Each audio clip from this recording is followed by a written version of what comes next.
Good morning, my dear colleagues. Welcome back to PerfWeb 101, Day 3. Perfect.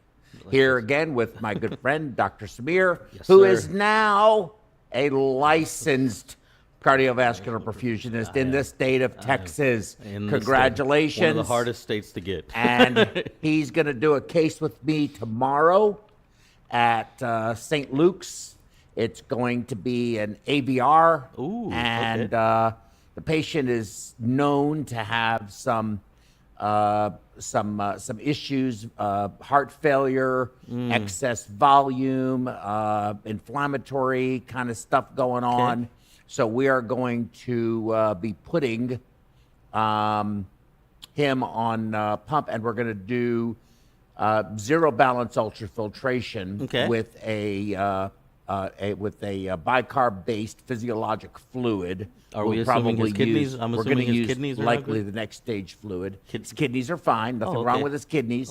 But he's got some real problems. Plus, he has an anomalous right coronary traversing through around the aorta, within the aorta. Wow.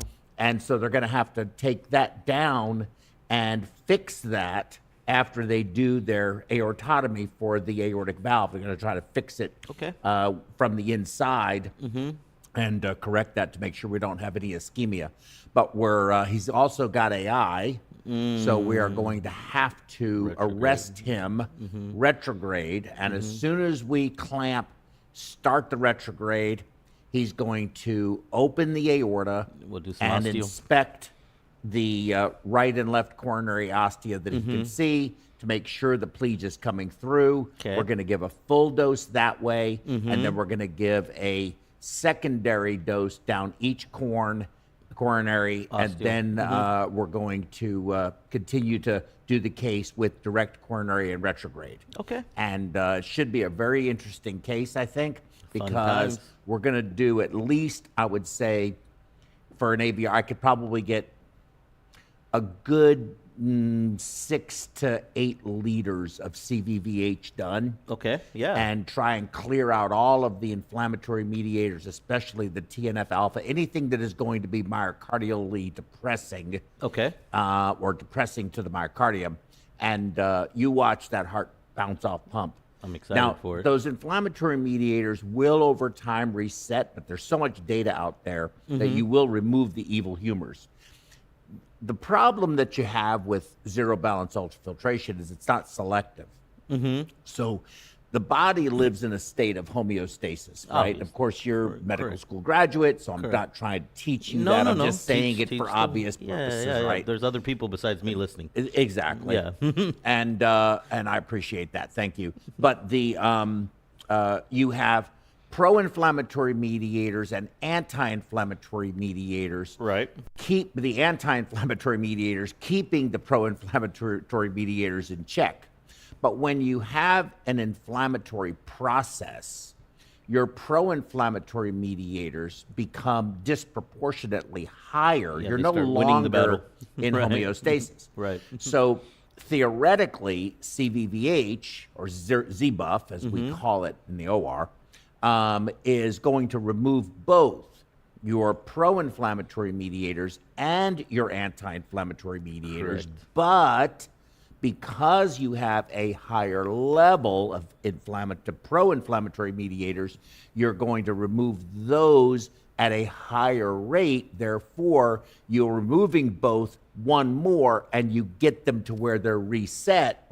And when you stop, hopefully those anti-inflammatory mediators can help better control it. And look, my experience with doing it is the heart comes back so incredibly snappy. Now, good. It again over time, that effect kind of goes away, but it's a couple of days, and so you get through the initial insult of the surgery a whole lot easier. And I think it'll be very interesting for you, especially in light of all of these conversations that we've had about, ultrafiltration and causing renal failure and blah, blah, blah, blah, blah, all the things that people say that are fundamentally wrong. But regardless, I mean, can ultrafiltration cause renal failure? Yes, you could desiccate the patient. Okay, so it's not the ultrafiltration that's going to cause the kidney injury. It's the improper use of the ultrafiltration.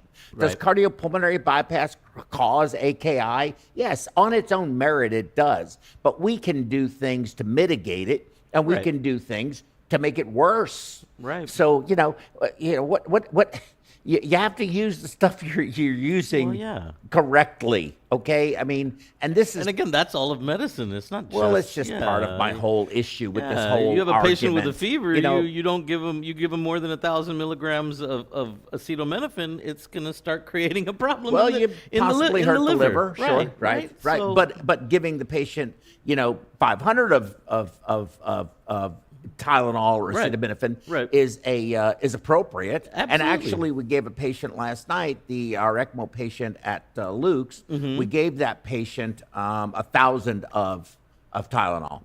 Of acetaminophen. You can give up to 1,000. Yeah, we That's had to the give magic number. Yeah, we had to give it. Right, for a single dose. Yeah, he was definitely needing it. He was shivering. His O2 extraction rate's very high. There's no, and this is another really good example because I went in there and I could hear the heater cooler compressor. And I was looking at the monitor and the patient's temperature was reading 38.5. And I'm like, I'm looking at the heater cooler and it said at 36. Right. And the compressor's running. Right. I said, I think we're masking a fever. I think his...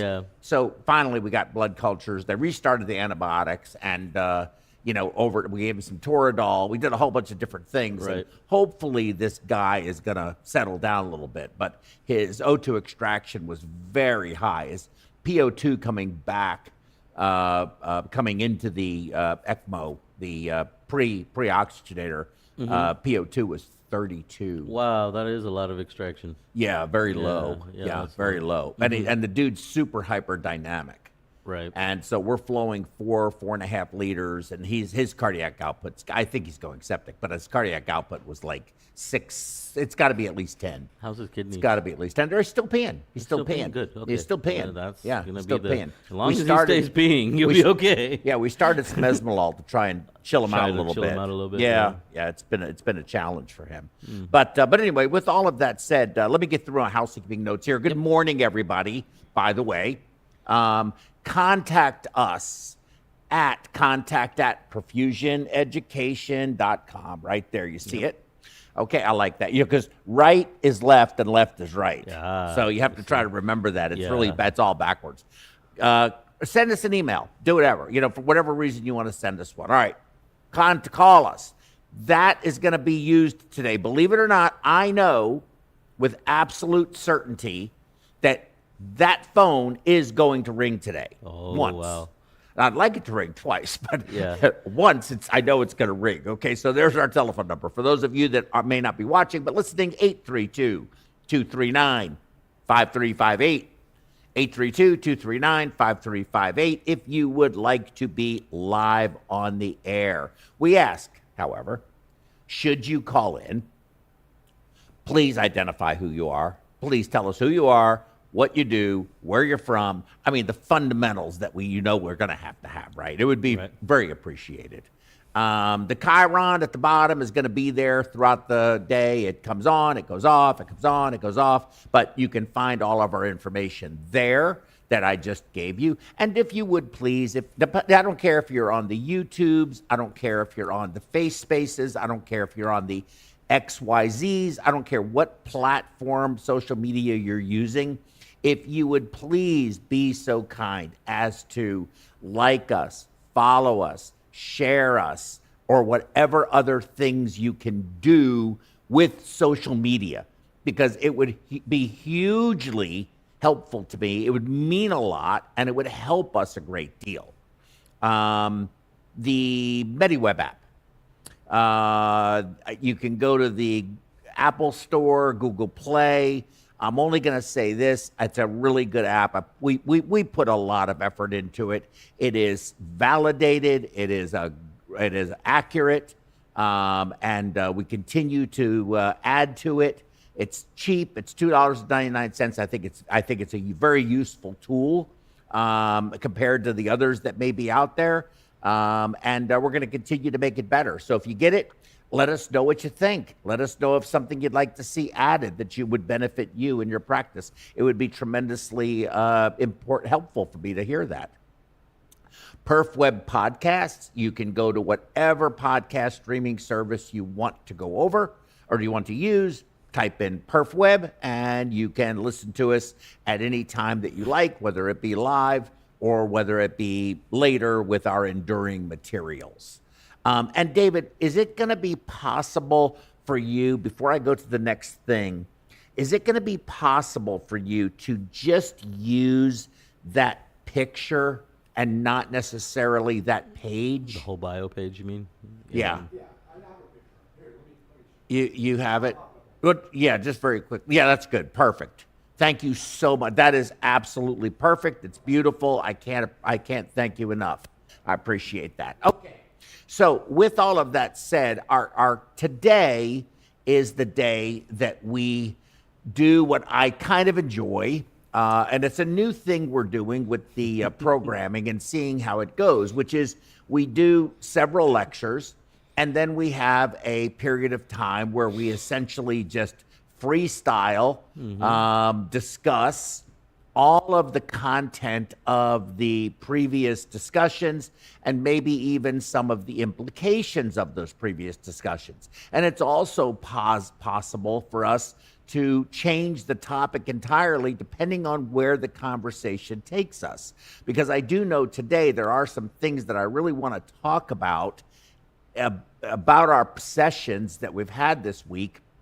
And also, I need to make some announcements on a correction, too, for next week. Yes. So next week, you're on Wednesday, you have to go to a hospital orientation. Correct. So I'm going to be giving your lecture on... You're going to be giving my Tuesday lecture on Wednesday. On Wednesday. And you're going to be giving... Wednesday picture lecture, or my your Wednesday, 2 lectures? My Wednesday lecture. Session. I only had one. Okay. And I'm going to give that on Tuesday. On Tuesday. Yeah. Okay, and then I'm going to do your lecture on Wednesday along with mine? Correct. So I'll have 2 on Wednesday. Correct. By myself? You're here by yourself. I don't know that I can handle. I'm going to find I somebody. have faith in you, Joe. I got to call. I'm calling somebody. But I call this session, stand your ground, and having your, we call it on here, Raging Fireside Chat. It's really Raging Inferno, and it looks something like this. It doesn't work anymore. Thanks. Thanks, Magic. Gee, thanks. They told me to just click this and it would work. They did. And we were so excited when they told us to. No, I'm sitting here. I'm pushing it. I'm pushing it. I'm pushing it. All right. Screw that. I'm done with it. There's supposed to be a fire. Try to imagine in your mind a raging inferno occurring all back here. Okay, there it is. You can see it in the upper left-hand corner. Gee, thanks, Magic. That does not look like we're try it now. Okay, here it is. You got it. Now we're finally burning up. Okay, let's get it hot in here. And then the guys told me that you best not click that button, the one that I just clicked, to get that a second time, or it'll mess it up. I have to go backwards twice. So I think I got it. Okay. There you go. So let's go into the inferno. And what is our? Could you do me a favor? What's our call-in number again?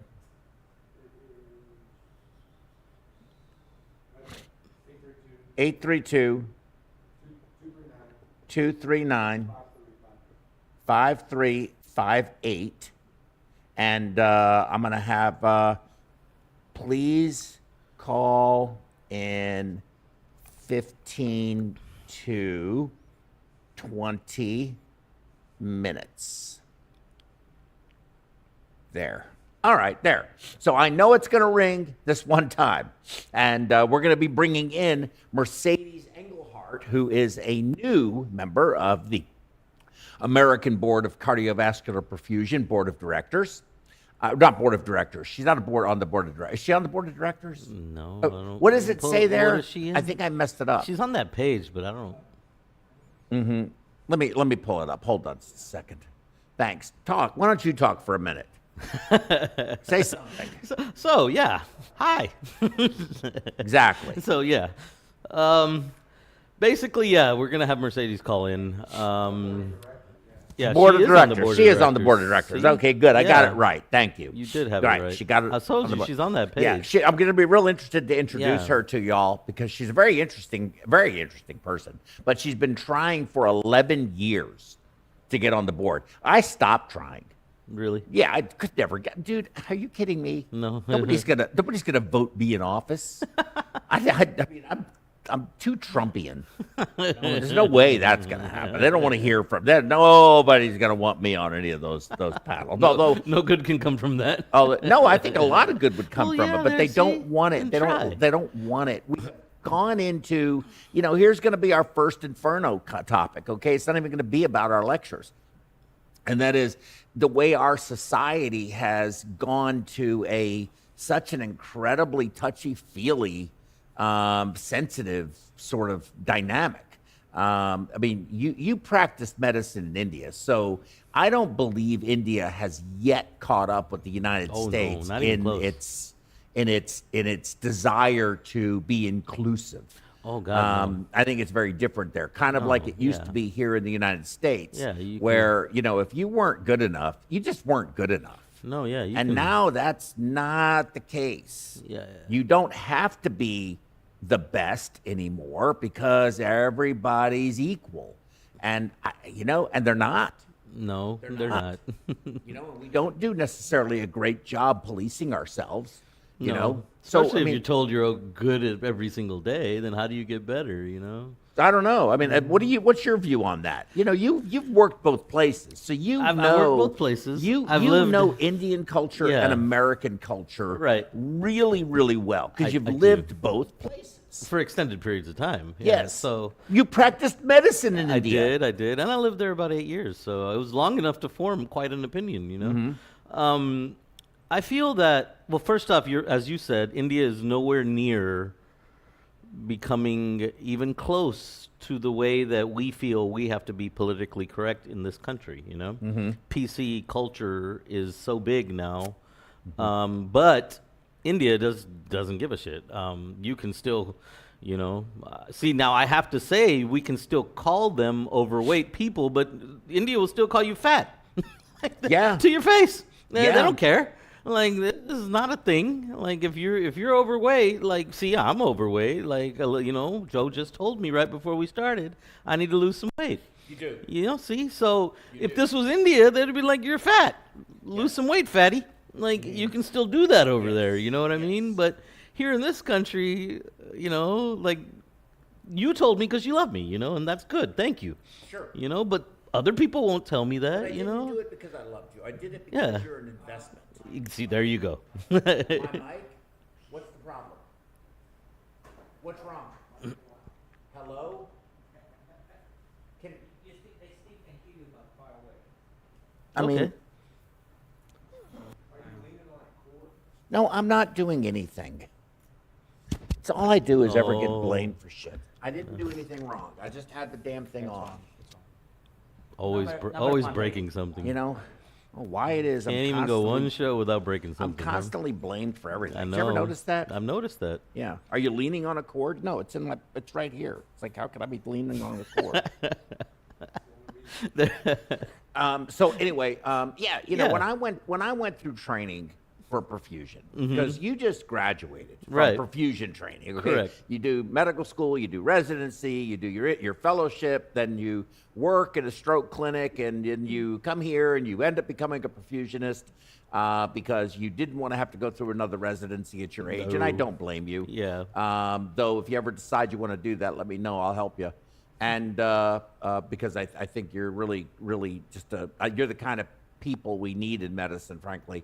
And I think that you're going to have a really good understanding of what I'm about to say. When I went to school, I had a 2-year span where I was on call every day, every night, every holiday, every weekend. There was absolutely no way to get even just a day off. In fact, I had my tires, my whole wheels, the wheels, all four wheels stolen from my car. And my car left on, those Bricks. crates that bricks, basically. I was able to get myself to the hospital. It was a Saturday morning, and I was given no consideration whatsoever. And well, that sucks for you, but let's get today done. Yeah. And that was it. And I just had to figure it out when I got the time to do it. Right. But the exposure to things, the things that I saw, the number of cases that I saw, the number of emergencies I was involved in, the number of just the sheer exposure to what it is I do made all the difference in the world. But I worked, it was 2 years of never not being on call. Right. And working extraordinarily long hours.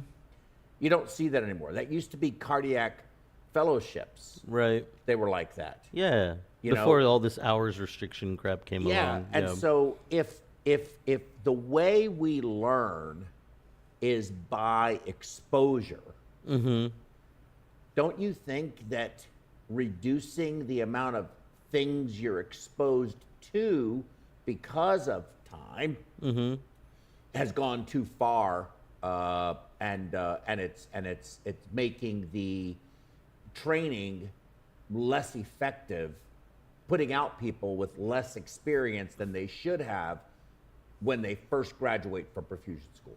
Right. What is your view? I agree. Wait, do you think perfusion school really prepared you? Do you or don't you? No. No. You don't? No. Okay. I didn't do enough cases, I don't feel. Okay. I feel I'm still going to learn a lot of stuff. Did I get to see some rare cases? I was lucky. I got to see some pretty rare cases. I got to see a cold agglutinin case and a stone heart case in one case. We had a cold agglutinin case, and our cardioplegic plan wasn't sound enough. We didn't do a thermal amplitude. We were flying blind. And the way that we cooled his heart must not have been good, because we caused some damage in the heart, and when we came off, he got stone heart. So I've seen stone heart in the past couple of years, See? but it's extremely rare. It is. We used to see it all the time, but we Yeah. didn't use cardioplegia. When I first started, we had intermittent cross clamping. okay. So you would go on pump, you would cool, you would take a fibrillator, a 60-cycle fibrillator, 2 little paddles that give a 60-cycle signal. Right. Put it on the heart would fibrillate. You'd go down on the flow, clamp the aorta, go back up on flow, open the artery, do the distal anastomosis, remove the clamp, defibrillate the heart, and then go down on the flow, put a proximal side biter on, do the proximal anastomosis, take that off, and that gave the heart enough time to get a little bit of, recovery from the insult. Right. And then we would go down on the flow, clamp the aorta again, or fibrillate the heart again, clamp it, do the next distal, and then you would take the clamp off, defibrillate, and you'd repeat that over and over. Based on how many grafts you have. Yeah. Yeah, that's crazy. And we would do 4 or 5, that way. Oh, wow. Okay. And so, I've seen stone heart. Yeah. Now, if we did an aortic valve, because we didn't have retrograde and we didn't have, cardioplegia, so one of us, so the way I was trained, you did the pump one day, you had to first assist another day, and that THI, included, right? No, University of Arizona. Oh, University of Arizona. Tucson Heart But same Institute. type of program. Back I in the guess, day, where back in you're- the days, old days, Where yeah. you would have 2 students in a case. Yeah. Yeah, And but when I first started, I was single. It was single. When I first started, they only accepted 1 student. They accepted a second student in the program while I was already in the program. So Okay. it started out with just 1. But you had to scrub, you had to first assist, you had to learn to take vein, you had to learn to put the radial arterial lines in, you had to learn to put the swans in. And one of our jobs on aortic valves was to hold the handhelds in the right and left ostia in place while we perfused straight blood into the coronaries. And you had two glass air traps, basically, reservoirs, with pressure manometers on the top. And you would just try to keep those with enough flow and keep the pressure and just advise when the pressure would go up or down or whatever so that they could readjust, whoever's at the field, readjust holding those. And that was a real challenge to do. Yeah, wow. That was crazy. A challenge to do. And then all that stuff had to be cleaned after the case because they were glass flasks. They were metal handhelds. All of this stuff had to be cleaned. We cleaned it all. Yeah. And then reassembled the pump. Right. So it was quite a challenge. See, so how many cases did you do during your schooling? By the time I graduated, I probably did 350 cases. See, and that's why I don't feel as ready yet. I graduated, I had 103. Yeah. See, yeah, probably about just 350 cases. Like you said, volume. 350 pump cases, but Yeah. that doesn't include the 300 scrubbed cases. Right. No, So yeah. it's that's actually different. My exposure was 600 plus cases. Yes. Yeah. Yeah, by the time I graduated. By the time you see, that's not the case anymore. And you could despite only- us doing a lot more hards nowadays. Yeah. And the way they graduated you from my program was really interesting. So when you were coming up to the end, they had a list of all the skills that you were supposed to have. Okay. And then you had to demonstrate each of those skills over the month, your last month, satisfactorily to your main instructor, the director of the program, and the surgeon in charge of the program. And until they all said he's ready or she's ready, as the case may be, you didn't get out. Dang. So there was no fixed end date until... No fixed end date. Yeah. Nope. There was no okay, we're done. Like I was done on December 20th. Right. That was my fixed end date. No fixed end date. Nope. Oh wow, okay. It was open. It was open ended. See, it was just a different situation, you know. Why do I feel I'm not ready? It's number one, I feel because I've been in the medical world long enough to know that it takes more than 100 of something to actually say you know something. Yes. You know, when I was in my stroke clinic, if I just say I know stroke after just treating 100 patients, you don't know jack yet. You know what I mean? Like, so like you said, you know, medicine is a game of exposure. It's a game of experience. You know, I just number one don't have the experience yet. All the book knowledge in the world, you know, all the background knowledge I do have because I've also been in medicine for about 10 years now, you know, but just 8 of the other years don't have anything to do with perfusion, right? But it doesn't mean that I don't know some stuff. Yeah, okay, I know some stuff. Hence, I guess why I'm here doing some lectures with you guys is I do know some stuff. No, you do. I mean, you have the education, but no. Don't you think perfusion really is a experience? It is. Well, it is very cerebral, but it is a mechanical. It is. It is a mechanical skill. You're still operating a machine. Yes. Okay, and that you need to do repeatedly. You're conducting an orchestra. Exactly. You know? So you need to know the pieces. Number one, you have to know all of the instruments involved if you're conducting an orchestra, right? You have to know the music. You have to know where you want to go before you start going there, right? Yeah. As a director of an orchestra, I have to know what's coming next. And that's where experience helps. Yes, I can live in the moment. I can make a decision on this moment. But what I've noticed with a lot of you guys that have been pumping for a while is you already know you can map out in your head almost exactly how this whole run's going to go based on looking at histories. You know, based on on your knowledge of what's actually going on in the surgical field, you know, for me, I lack that, you know, because I was not a surgeon. So obviously that's still new to me. So yes, you know, I've read the books. I know what they're going to do, but you actually know what they're going to do if they have to call an audible. God forbid they call an audible. I'm not going to know what to do. You know what I mean? Let's say they nick the aorta. Some shit happens, right? Like, you are at least going to know what they're up there trying to do, you know? Like one thing I've noticed working with especially guys like you, I've had the pleasure of, working with a couple of 40+ year perfusionists through my, time in school. That's pretty rare. And there's only anymore. like two of them, or three of them that were like that. And you guys, I mean, y'all know what's going to go on based on what kind of instrument they're asking for, based on what size suture they're asking for. Well, see, if they ask for 7/0, you know what's going on. You know why they're asking for 7/0. Or exactly. Or, I mean, sometimes it's even just what if I'm behind them, what their elbow is doing. I'm like, exactly. Or I could tell they're tying, or I can But the problem that I have is that I have seen this happen many times, where you simply do not have any experience at the field. And, and the new classes we there don't. There are perfusionists that I know who have literally never watched. They've maybe watched a little, but they couldn't tell you all of the steps that the surgeon is going to take from this point forward. They don't teach us that at all, Joe, anymore. And I think that's missing in our training. I think that's something that needs to be added.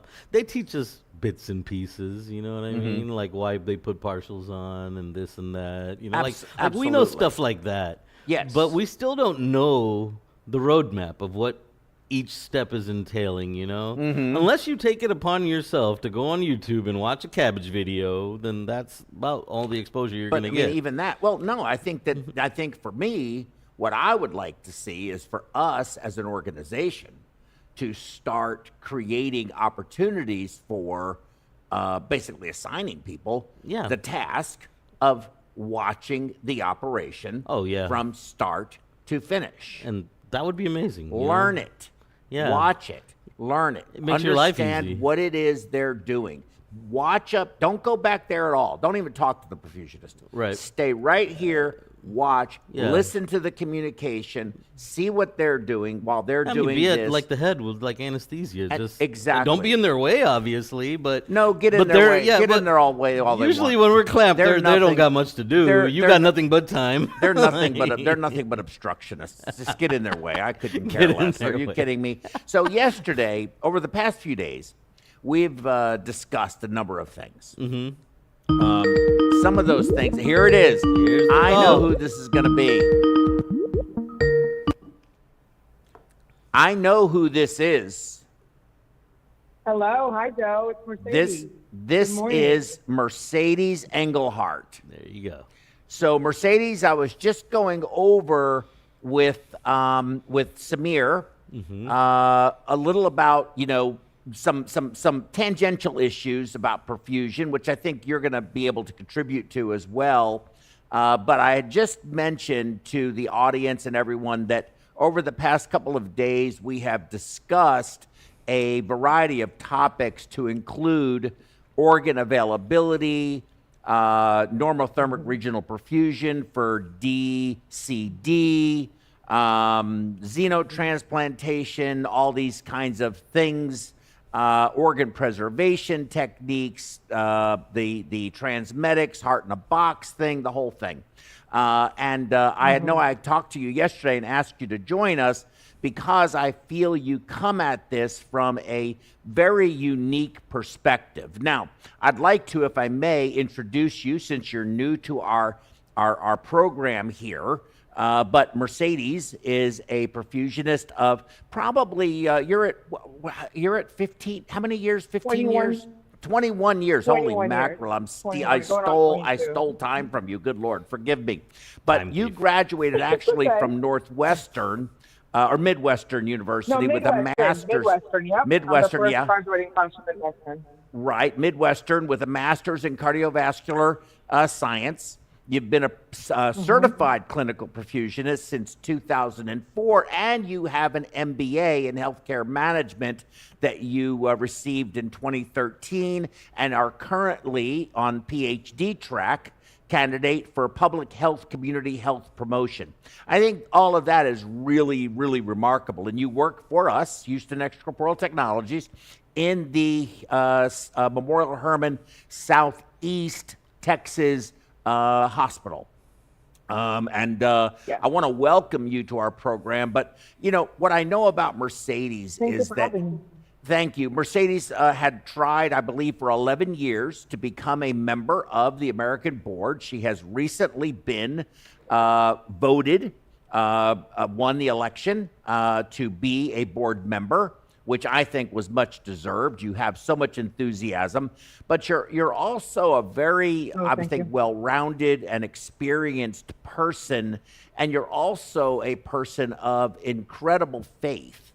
And so I think that your scientific contributions, your educational sort of well-roundedness, if you will, diversity of education, I guess might be a better term, and your faith are going to give you some unique perspectives on this topic, because there are some very serious ethical considerations when it comes to NRP, transplants, DCD, xenotransplantation, all the things that I just mentioned. But you're also, of course, involved in the board, and a lot of these topics that we've just discussed are going to impact perfusionists in regards to how the board views what we're doing, and also some things that are going to result in me doing this. I don't know if you're able to see or not, but when I click this button, there's a raging inferno behind me, and I'm going to have to drag you. I am going to have to drag you into the inferno with us here in just a few minutes, if you don't mind. The virtual inferno. So why don't we do this first, if I can, Mercedes? And I love it because every time when I call you on my phone in the car and I drive a Mercedes, hey Mercedes, my Mercedes always comes on, and I say, please call Mercedes Engelhardt. And Mercedes always tells me that she will be calling Mercedes. So I appreciate your name very much. Well, thank you for having me. Absolutely. So tell us a little. Why don't you tell the audience, if you will, a little more about yourself? I gave you a very modest introduction. You deserve much more than that, but perhaps I want people to know who you are.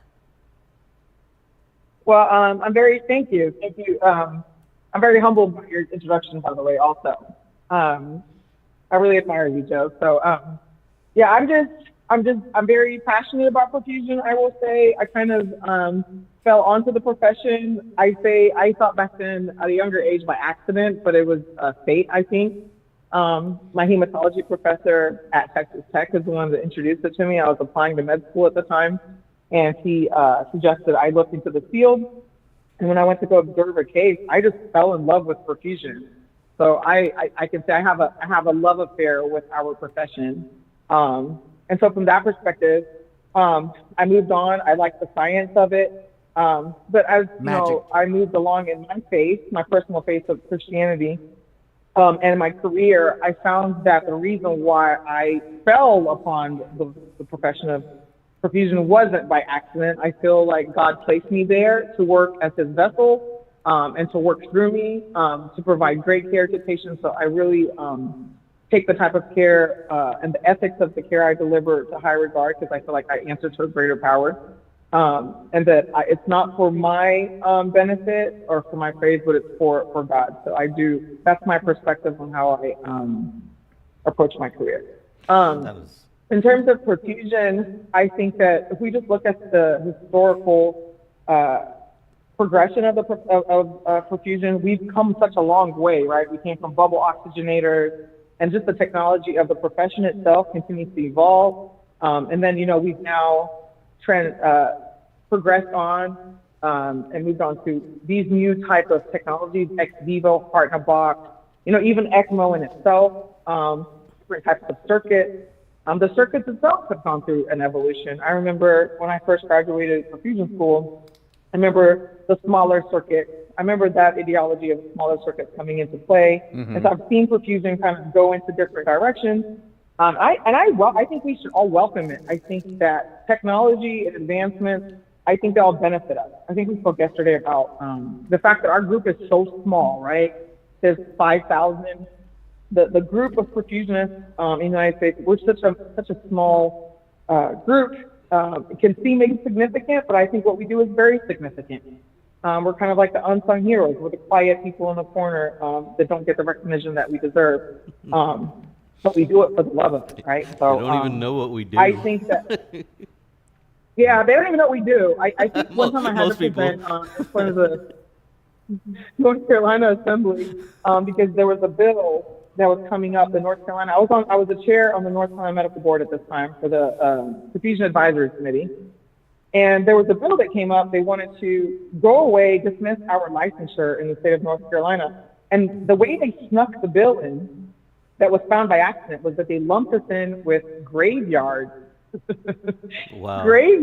monitors and diggers, and with just all these, like, I think even some plumbers, I think. And so nobody knew what a perfusionist was. These politicians were like, they just lumped us into this bill to go away with our licensure. And so I went in front, I had to go explain, we're not percussionists. You guys think we're percussionists? Like, you don't know what we do exactly? So I basically broke down in front of this entire North Carolina Assembly. And it's politics. I don't know politics at all. I'm not a politician. I'm a science person. So I had to explain to them what we do in layman's terms so they could understand. And what was so remarkable is as I'm explaining what we do, and I did this with painting a scenario of placing them in the scenario, meaning they have a loved one or they themselves have a heart attack, and then we go through the motion of going to the ambulance, becoming a STEMI, they say you need emergent heart surgery or you have an aortic dissection, and we're going through the processes, and it's like we get to the OR, they're going to put you on a heart-lung machine, it's going to take over your body functions, and your heart's going to be stopped. And I go through the whole emotion, and you're just watching people's eyes. These politicians are like, what? And then, do you want this person to not be like that? Do you want this person bumped with the grave monitor? Like, do you want this person, like, do you realize what we do? And when they realized what we did, you should have saw the look on their faces, their response. It was like, first of all, why don't we know you guys exist? Two, we would never want you to not to be like that. Like, and not ever. The bill, by the way, was dismissed. So all the effort that Duke, AMSEC at the time was a great partner, but Duke and the medical board did all the different partners in North Carolina, different groups that came to come and try to basically defend perfusion. We were effective and we were able to be removed from the bill. Okay. Well, Mercedes, so wait, Mercedes, I'm gonna do it right now. I'm gonna take you, and I've grabbed you, and now you're in the fire with us. I want to know who tried to get that bill pushed through and why. Oh man, it was a congressman. Crazy, it's so long ago. It was a congressman. He was trying to. So they wanted to decrease funding. They were looking to decrease expenditures, and in order to decrease expenditures, they were looking at different programs to go away with. And the way to do it was to find smaller. They couldn't go after nursing. They couldn't go after larger. Shut down. You can't go after nursing. Yeah, so they looked at all these different groups, and so, perfusion is easy. Look how many of them there are. They're insignificant, and they don't have we don't have a lobbying presence. Right. We don't have this great political strength, and so they just lumped us. And so literally, it was about money. It was about being able to allocate the funds for us to somebody else. But the amount of money that would be allocated for including, because like here in the state of Texas, we're lumped in with the Texas Medical Board, and I mean they're not going anywhere. Right. And the amount of effort there's a few hundred perfusionists in Texas, probably maybe more now. Right. I don't know how many there are exactly. It's a few hundred. It can't be more than a few hundred. It can't be more than a few hundred. It can't be. No, yeah, it can't be. How much money could that possibly cost? Well, they always usually start somewhere. That's what didn't make sense to all of us in North Carolina. We didn't understand, how did we get a target on our back? Because we are insignificant. We're very quiet, right? We're just these silent professionals. It's like, how did perfusion come under radar? It just didn't make sense. No, it doesn't. And it was so that's why someone just picking groups and lumping us with somebody else. You don't think there was something else going on? Come on, Mercedes. You don't think there was some perfusionist somewhere that was friends with the congressman? Because was the congressman there when you testified? He was there. Did he ask you anything? Did he address you? Did he say? He didn't get it. No, he never addressed me. He never addressed me directly. So it's very, even speaking in front of the assembly is intimidating because, you know, like I said, we're not politicians, right? We don't know how to conduct ourselves in these things. I had to research the rules of conduct. I had to research what I could do. And let me tell you, they tell you that you have, I think I was supposed to have 10 minutes to speak. When I got into minute 3, I was stopped. I did not even have my 10 minutes to express myself. You didn't try to like filibuster and go past? Oh my God. I mean, saved me was. Now, are you sure? Because I've heard that Mercedes can do some talking. Are you sure you're saying you got a minute and 3 real seconds, or you got a minute and 3 Mercedes time? Okay. No, I'm telling you, I researched everything I needed to do to find out. Okay. You know how I need to conduct myself. Like, what are the rules? Because you are speaking in front of the North Carolina Assembly. Oh, the entire assembly, right? That's fairly big. Now, it's not just a small council. And so I was like, let me figure out the rules. Let me find the rules. I contacted them. Even the date of the actual assembly, you had to register on like a notification list. And once I learned how the assembly works and all that, you know, mind you, they're only in session for so long, right? So if you don't get your full reach at that time, you now have to wait if it's shelved for next assembly term. But I can't be a bit of a gabber. But I did try to follow the rules, and the only thing that saved me, Joe, was that my speech or my statement, right, the scenario that I went through that I was going to present to the assembly, I wrote it down. Oh, good. So it wasn't just like some note card. You know, something in my mind told me that one of the things I did to prepare myself was, let me write down my speech in multiple copies. So I had 10 copies with me. And This is what saved me. And I will tell anybody that has to speak in front of assembly ever again. So I had my speech prepared. And as I started to say it, when I got to like minute 2.5, 3, I was stopped. Like, I was stopped. They said, okay, well, we don't have enough time. We need to move on to the next person. I was like, I haven't even finished explaining to you. I think we haven't even gotten in the ambulance yet. I'm giving them the scenario. We haven't even gotten in the ambulance to get to the hospital. So the sergeant of arms came over to me and he said, well, your time is up. They come and they stop you. Like, you need to apply. You need to comply. And he said, well, we can do you have a copy of what you were going to present? So a lot of people will not have a copy. A lot of people will just, they came with their flashcards, they came with their notes, they just want to speak freely. Well, I had copies, and I had copies for everybody. So I was like, matter of fact, here I do, yeah. So they passed on the copies that I had, and they end up putting it on their website, and it now became part of the minutes of the meeting. Outstanding. So there was no way that is outstanding. It now became part of the record. I mean, dude, you're famous. Mercedes, you're famous. I'm not famous, but it became part of the record, so nobody could run from it. And you know what? You couldn't run from it. Exactly. Now I'm going to shift gears a little bit because I think that, what this 5 minutes has revealed, I think, to me and to everybody else, is that you're the kind of fresh face we need in the board. Yeah. I am so happy that when you told me, because I've tried. Listen, I have. Maybe I'll try again now that you're on it and I could at least get one vote. But I just don't ever. You've tried for 11 years. I've tried for longer than 11 years. I can't get on anything. Okay, it's like, Joe, no, out. No, I don't know where I don't think my ballots get counted. I just don't think it's. I think it. They lost the ballot. I think the board's done with me. The board is just done with me, right? I would say the touring board has a lot of talent and but a lot of passionate people. I'm really proud of everybody that's on it.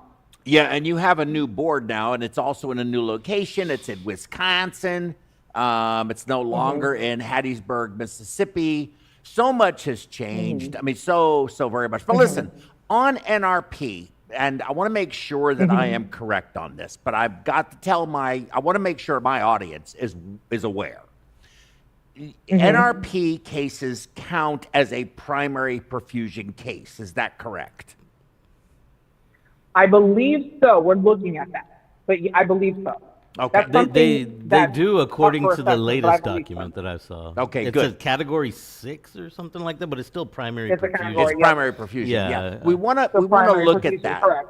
Yeah. Because one of the things that we saw was that during these lectures, and I felt this way already, but the session, the past couple of days, and of course just my involvement in this now, I see NRP as being likely the next big service line growth Right. in the perfusion industry. So, I agree. and I think that there's going to become challenges with this. One of the things that has recently happened, and this happened to Mercedes because a lot of people were doing NRP with people that were being called perfusionists, but they Right. weren't. They were they're really, I guess, what you would call preservationists or preservationalists or whatever you want to call them. And so there was somewhat of an unregulated kind of everybody doing their own thing. And of course, CMS pays a lot of money for some of these organs that are being brought in for transplant and from NRP. And the outcomes were not what they should have been. But recently, CMS sent every OPO in the country a relatively stern email stating that everyone is to comply and send a list of every clinician doing NRP, and they must be either a certified or a licensed or both perfusionist. So we have to be sure that we are defining what a perfusionist really is, so that and what the requirements are to be called a perfusionist. I think that there's a lot of people that are still trying to use that moniker and say that they are perfusionists when they are not perfusionists. At least I do not consider them to be. How is the board? Well, how you need to be certified. You need to be an ABCP certified CCP. Well, there's board, some people that are still some process. people that are licensed that were, OJT'd. They never became they could not get certified for some reason, but yet they can be licensed. They are appropriately trained. They're qualified perfusionists. They're working. It's just because of some, thing that they had no control over whatsoever, but yet they meet all of the requirements and they're actually quite good at what they do. So you cannot remove the grandfather clause opportunities for some people because that would, they have I so think, much talent. that wouldn't it wouldn't be fair. It wouldn't be right. I wouldn't support that. I think that those people, there should be actually, I believe the board should develop a pathway for certain people, and you can make the criteria quite strict, that certain people who don't meet eligibility because of some really kind of almost technicality, if you will, get that opportunity without having to go through yet another perfusion school. I think that's unfair. Yeah. I got you. Okay. It's something to look at. Now, so NRP, we believe at this point that it is counted. Is that correct? It's right there. Okay. So this is the list of primaries. Let me pull up my computer and then I'll have pulled him. up as Where do I find? Where did I find that? Here, go to abcp.org. I'm there. Because if you look at the website, Here, hold up. Here, we're gonna get it. There it is. look under category Primary 1. clinical. Okay. And you'll see the list So of bring up qualified my cases. computer for a second. Here, let me let them start at the top. Yeah. Okay, so Remember she's in the way. Oh, there. yeah. You have to go down. So this is the table, and of course CPB will be number 1, and then instructor for CPB is 2P. ECMO is number 3, but now they have included Normal third thermic is as ex 4, vivo, as 4P. Okay, so it is a full pump case. It is a pump case. It counts. Yeah. Good. Yeah. Excellent. Excellent. It I'm counts. very, very, very happy to see Yeah. that. So I mean, I that's something. checked because of, we were doing my cases, remember? Yes. Yes. So I wanted to make sure that it would count as my log for when I take the Correct. tape. Yes. Right? So I looked it up that day. Good. Good. Good. Thank you so very much. I didn't take your appreciate word that. for it, Joe, even though. But with that said, Mercedes, what is your view on NRP, both as a method for increasing the availability of organs, and then I want you to, if you don't mind, talk about your, what your sort of religious, ethical position is on it, and what concerns you might have or you see others having that would be of interest to us to consider. That's a deep question. That's a Well, It wasn't. we're actually That was like an 8-part question. we're That's actually super deep. we're actually a pretty deep program. I mean, at the end of the day, You one of are. the things, because look, no, and I'm going to say something real quick, and then I'm going to stop talking so you can talk because it's important. But this is important for me to say. You're a member of the board of directors of the American Board of Cardiovascular Perfusion, and for me, that is something that I consider to be quite meaningful and something that I should show nothing but the ultimate of respect for. But the board, I need the board in order to approve our programs. And I'm really glad that you're here. And I didn't do this for this reason, but since you're here and we kind of just made that comment, yeah, we are a deep program, and I want the board to understand, and you being a member can, of course, share this information with firsthand knowledge, that we're a serious group of people, and these programs are intended to bring real value to our medical community writ large, as well as just perfusion, but really the community writ large. Some very important information that is going to be impactful to the care of our patients and to our lives. So I appreciate your comment that it was a deep question, because that is what my intention was. With that said, please go ahead and share your ethical considerations or thoughts and your viewpoints on NRP as previously requested. Okay. Thank you. And thank you for all the kind words, Joe. From a clinical standpoint, I think NRP can be very, very advantageous. I think it's a very imperative type of procedure that can facilitate procurement of, organs that are, they're valued. They're going to benefit a new life. From the ethical standpoint, if I look at it from the clinical standpoint, I think it's a great advancement clinically for healthcare in itself as a whole. In terms of ethical standpoints, and that's kind of what I try to remind myself also, is that then you have the questions coming into play of, is this person an organ donor? What were their wishes? What are the family's wishes? Then you start going into those ethical avenues. For me personally, from a religious standpoint, I just would hope that is in alignment with the patient's wishes. I would hope that we don't ever do something that's against that person's wishes, or the family, or that they're tricked into, going through with the procedure based on not having a full picture of what that entails. Because that family in itself, especially if you have like Jehovah's Witnesses, there's other religious groups that may look at that process from a different viewpoint. So I just always hope that the patients and their families are given the full compass of what the procedure is, what it imposes, and what is the goal of that procedure. But in itself, NRP is going to increase the number of viable organs that are available. We know that transplantation is a process here in America that, some organs are very difficult to come by, especially if you have antibodies, things of that sort. I worked at Duke, and, I was part of a lot of cases there where, you had B organs, A organs. We had cystic fibrosis patients that need lungs, And with cystic fibrosis patients, you're not curing them, you're buying them time with those organs. So from that perspective, I'm really encouraged by NRP.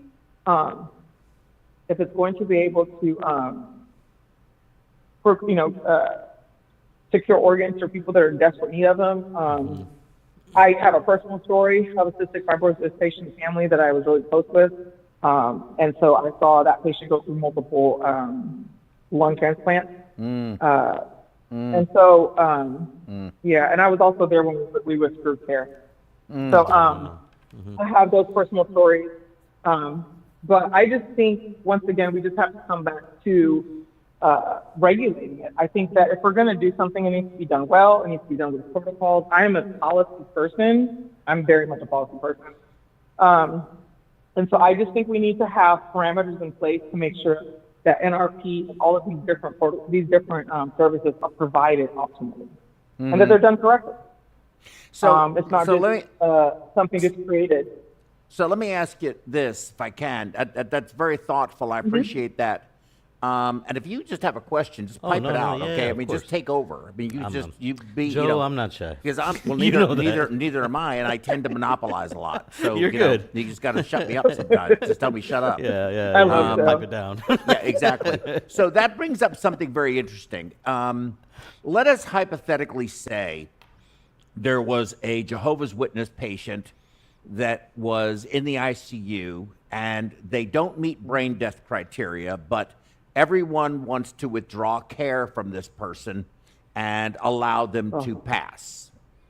And they are, we'll just say, at the time, 100% dependent on the ventilator. So when you turn the vent off, they're going to die. Yeah. But yet they aren't brain dead, okay? They don't meet brain death criteria.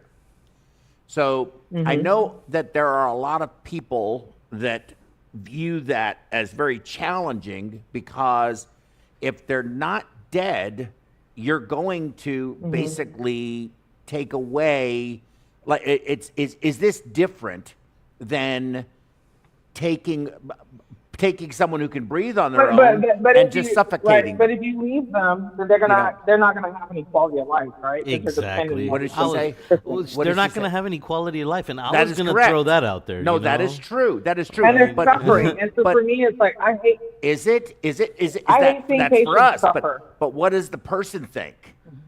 We don't know. Well, that's where proxy comes from. After a certain point, you know, that's where the rules of proxy come from. Right. Is once you cannot make the decision yourself, the next of kin, whether it be the wife or whoever is other children, if they have the proxy. Parents. So now you just have to hope you haven't pissed all of them off. See, that's more of a legal, But you do see you have to hope too. that the woman or man that's in your life are married. Because if you're not married, that decision doesn't go to them; it goes to the next family.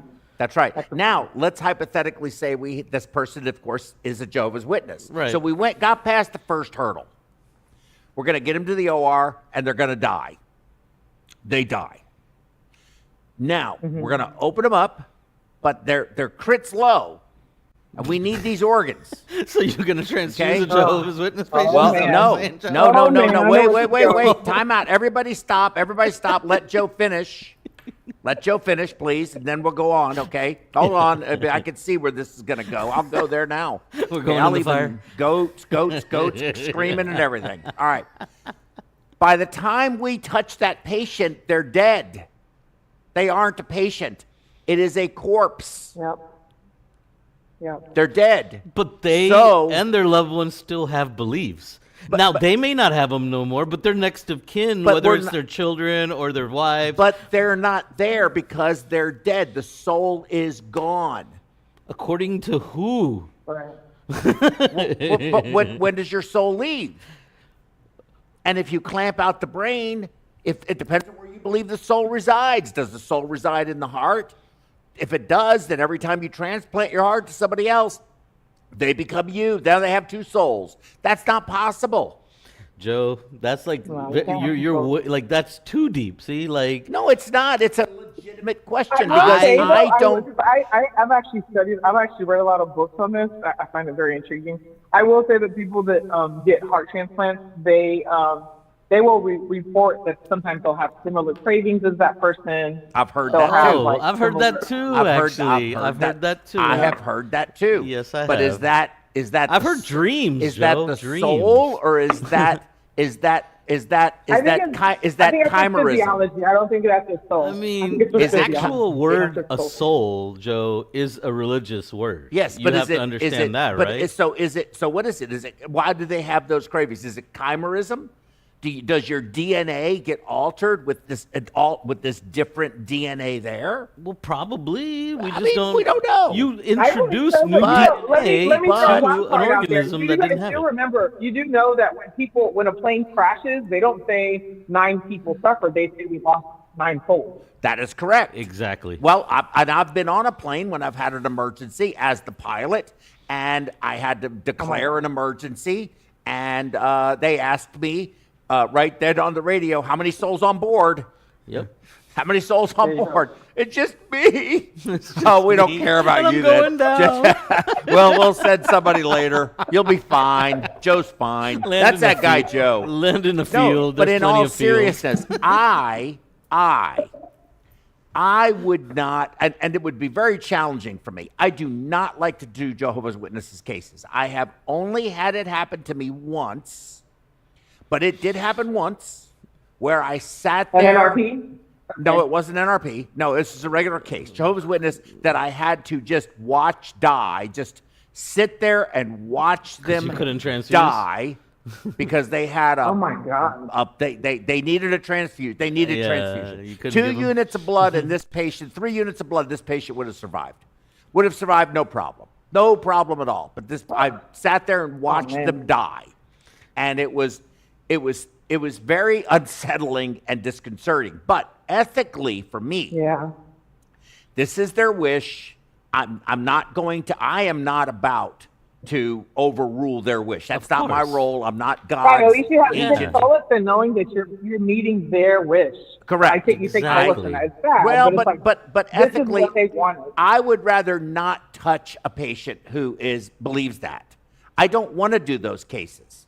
I don't want anything to do with those Right. cases because it ethically challenges me. But at the same time, I have no ethical issue at all. And I want to get your opinion on this and yours. Okay. I have zero ethical issue with taking a corpse that is no longer alive, no longer a person, because those organs. I agree with because Mercedes. I those don't know organs, about that. well, those organs are going to go somewhere, It's and not. Yeah, I need and to help give this someone. blood for those organs. The only one that's going to get that blood is going to be the person who gets the transplant. Now, let's do this. Right. What if you have a Jehovah's Witness who is going to get a heart transplant, and your NRP patient or corpse, your NRP donor, is not a Jehovah's Witness, and you have to use blood to help recover those organs? Are those organs allowed now to be transplanted into the Jehovah's Witness that's on the receiving end, that's going to be the recipient? So you two fight this out. Hold on. Hold on. I think they need. I think the receiving patient needs to make that judgment. You know, you're getting a transplant. You're going to need a transfusion at some point, and so don't waste. Not necessarily. The organ. That's If you're not willing- necessarily If you're true. not willing to follow the transfusion or the protocol or follow the care that's required for you to obtain those organs, then let's pass it on to somebody else that's willing to do that, because we want to see a successful outcome. Yeah, but I don't Mercedes, agree wait a with second. that. I agree that Hold You're on. going to get a heart transplant, and you don't want to get transfusion, but it's going to be necessary, or that might be a possibility, right? I'm sure they're informed it might be a possibility. And you're saying, oh, well, you're going to bring me this organ, and I might need to get a transfusion in order for this organ to be properly implanted, but I don't want blood. Well, I don't agree with that. Then let's give the organ to somebody else that's going to get a fighting chance. But okay, but all right. So you believe what you're saying to me is that because if somebody's getting a kidney transplant, Jehovah's Witness getting a kidney transplant, there's really no reason that they should need to have blood. I mean, unless Right. you get into bleeding or there's a problem, you really should Yeah, it's not not liver. need a transfusion. Yeah. So if you have a patient, Jehovah's Witness, so now you're saying you're obligated to tell them that the kidney is coming from someone who in fact has had a blood transfusion. But can a Jehovah's Witness even take a transplant? Can they even receive it? I would imagine not, Some because people, of the way that they elders of the believe. church, they have to get certain things approved. Yeah. They don't like any insides exposed to the outside. That's the reason they don't Correct. like banked blood. Complete circuit. So I would imagine that based on that rule, on their belief on why they cannot take blood, then they wouldn't take a accept the transplant organ. either. It's the same exact thing. Yep. Blood is an organ, right? And you're exposing. And not even that, the organs leave in the body, right? It's never going to be a closed circuit from removing Exactly, it, so- transporting it, let's say air, land. I don't think that. I think it's their belief, Joe, is that simple. Nothing from the inside should be exposed to the outside and then put back in the inside. Okay, that's just the way. That's what they believe. So that, I mean, obvious. You know, if A is equal to B and B is equal to C, then A is equal to C, Joe. That's the laws of math. You can't fight the laws of math, Joe. They would. There's no way they would be okay with it. I would have no problem whatsoever giving someone who has decided to be an organ donor that passes, Oh, no. that is in fact declared dead. So wait, I wanted to ask you this. I would have no problem This Jehovah's giving Witness, those organs is it like a blood. John Doe with no next of kin, with no nothing, and No. we're talking like we No. don't know what he wants in Hypothetical. life. We don't know No. anything other than he's a Jehovah's Witness. I mean, we could give that hypothetical, but in mine it wasn't that. They have family. then you would ask the family. The family is ultimately the decision maker The family anyway would make on a the decision situation maker, like yep. this. So we have to go ask the family, can we give your deceased, because of course once they've declared, the family leaves. Correct, but They they don't still say. sign off on whether the organs are going to be given or not from the beginning. Right. So let's say they have agreed to give the organs. Well, then, But you don't they want to ask them haven't- twice. Then they'll but- might say no the second time. No, but they agree. Okay, but you're not You already asking got the them- yes, Joe. But you're not asking never ask them twice. You're not asking them, can we give your deceased family member blood for those organs? So the consult, the consent would have to be very specific. And as They it would. should be, if you're going to get that consent, it's consent. Now, You Mercedes, can't leave a consent general. It This- doesn't work well. I understand. Now, Mercedes, xenotransplantation. Yes.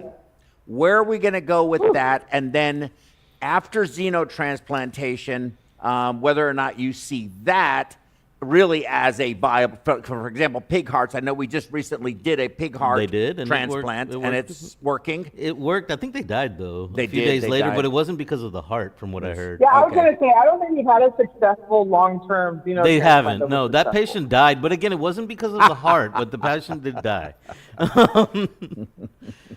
But that doesn't mean it can't work eventually. And Something I think better with the way that current, than you know, that. we are current in our situation with especially not having enough organs available, I don't see any problem with it. Now this is ethical.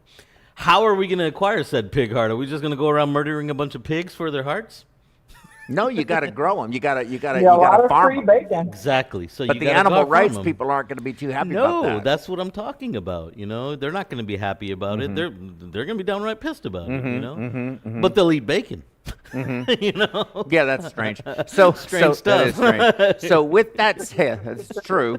So with that said, yeah, animal rights people should Yeah, only I be can't allowed to figure be. them They out, should only. dude. They should only have to be Yeah. vegans. I think that's it. You have to be or a like vegan. me, at least a vegetarian. See, I'm a vegetarian. Yes, yes. But you I've are. eaten plenty of bacon in my life earlier, before I was a vegetarian. Yeah, you're a convert. You're a I'm you're a a you're convert a convert. vegetarian. You're a I'm by the- marriage I'm the worst by kind- marriage the- convert. yeah, the I'm a worst kind of sellout. carnivorian. I just eat all day. I'm a So carnivorian. Mercedes, I know you have a exactly. I know you have a busy schedule, so I'm going to take us out of the inferno for the time being. Why don't I know you Okay, have. thank I know you. you told me you had an appointment, and I don't want to keep you too much longer. But I do, would it's you okay. would you please tell our audience, maybe share with us some of your visions of where the board is going, what maybe new things are coming up. If you don't mind, I would love for you to perhaps even address the issue of the micro certifications, which is that are being issued by AMSECT. And I don't want to get you. I guess I should put you back in the inferno here. Sorry. You're trying to get yeah, I understand. I will say, I'm gonna, in full disclosure, I will say that I don't feel that it's appropriate that I comment on where the board is going at this time. Just because I don't want to have any conflict of interest. So I will preserve that. Okay. Well, could I? Well, then maybe tell us just some of the positive things without getting into the controversy. I'll take you back out. I'm sorry. Okay. You're probably right, but I will tell you this. Positive things. Because I do honor privacy and I do honor. Well, I do honor privacy and I do want to adhere to all of the requirements, but. I will say that the board is doing a lot of great work on preserving our certification and preserving ABCP as the main board, as the main standard for us. And they're working hard to make sure that our profession stays aligned clinically, and that just the longevity of perfusion in itself. They're doing a lot of work toward that. So that is the aim of the board. The board actually does a lot of work. Just in my short time that I've been on, they actually do a lot of work to preserve our scope of practice and to protect our scope of practice and to ensure that the new perfusionists that are coming out, that they have a strong knowledge base and that they're competent clinicians. So that is the main focus, really, from what I've seen and what I can disclose, is that we want to make sure that our next generation and that our clinicians that are coming out, that they're very competent, and that the great care that perfusion has delivered over this span of time continues to be great and continues to strive for excellence and continues to be a center of excellence. So I will say that. And they do quite a bit. I didn't know how much until I got on, but the board does quite a bit of work to protect our scope of practice and to ensure that, we're just not having perfusionists that are just coming out there and they really don't know what they're doing. They're not competent. So I will say that. No, and the main goal is competency. Sure, and I appreciate that so very much. And I really wasn't trying to put you too much on the spot. I know you're a new member, but I'm going to ask you this, if I may. And I think everything that you said is correct. There's several things that I would like to re-invite you back to discuss. Let's say we do this in maybe 6 months. That'll give you a little more time to get established with your colleagues on the board, and maybe you guys could come up with some way to do this that you would feel comfortable with. But I do think that there are some major concerns that I have. One of the things that I would like to know is how can we as a community be involved and actually benefit, help the mission, whatever the vision is for the board, if that could be made, known to all of us, maybe a little bit better communication, because you have the board and then you have these organizations, whether it be AMSECT or whether it be the American Academy or any of these others. Then some of these organizations have perhaps, gone different directions. And one of the things that I am particularly concerned about as both a practicing clinician and as a business owner, if you will, are these micro certifications that are going on, whether it be the PBMT thing, whether it be the ECMO thing, it doesn't matter what it is. Because I think that it's, to some degree, at least this is my opinion, is it somewhat obfuscates what is actually a certification and what isn't, and what authorities are there. In other words, can an agency that is not intended to certify or accredit, can they in fact issue a certification? So what I provide is a certificate of completion of a program for credit, and our approval is from either the ABCP In other words, the review process, ABCP or through some other agency. So it's continuing medical education. Gotcha. So it could be the AMA, it could be the nursing board, it could be the American board, Like an whatever. actual board. Right. We Not never, not an association. right. You're looking more for, you would like to ensure that certifications that are determined competency are determined from a board and not from an association or organization. Correct, because I don't know what I don't know what their authority is, and so Right. you have people going into hospitals, and this is what actually happens. So I can give you a real world example, and they are walking in saying, "We are all certified in ECMO by the ABCP," and so their people are certified, but I mean by the by AMSECT. I'm sorry, not ABCP, by AMSECT. Okay. Well, I mean, well, but I so thought you I'm were gonna getting say asked. also. I'm being asked, Right. are your people certified by AMSECT to do ECMO? Well, but what do they have to do with this? So I've had to, Right. in an administrator's office, kind of unravel all of this Right. this noise so that they could understand why our people don't have that certification. But this came from another company, a competitor, going in there with this. And so there's very serious implications to this. It isn't just Joe being Joe and saying, being petty and going, "Who are you to do this?" for no apparent reason. No, there's clinical and contractual agreements. Yeah, this is serious. Well, is it really any different than these people that were doing NRP that weren't perfusionists but calling themselves perfusionists?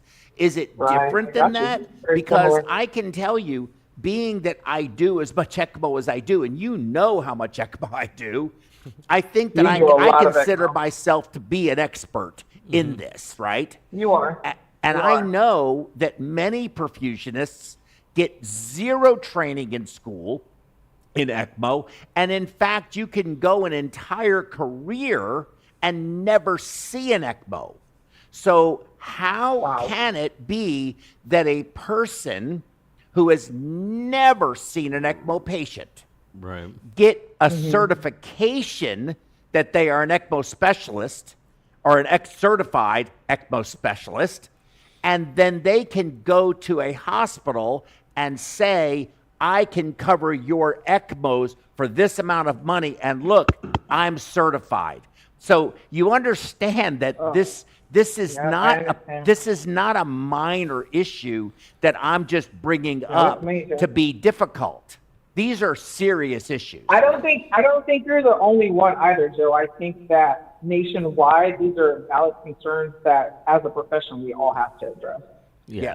Well, I agree. when you told me you now became a member of the board, let me tell you something. You're going to be called on a lot, and it will not be because because I certainly would never expect that. I'm just going to make it clear for my audience here and you. You may work for me, but your work on the board is completely independent. It has absolutely nothing to do with me except for one thing, which is I committed to you because I think that anyone who wants to advance their career and do something better deserves to be supported, and your time available to you. I want to make sure everybody hears this, because there's other people out there that are in your exact position where their employers may not think to have the same value that I place on this, but your time off that you need for your board activities does not go against any of your time. Any expenses you're going to incur for those things, I'm going to support, because I think this is important to support people in their professional endeavors.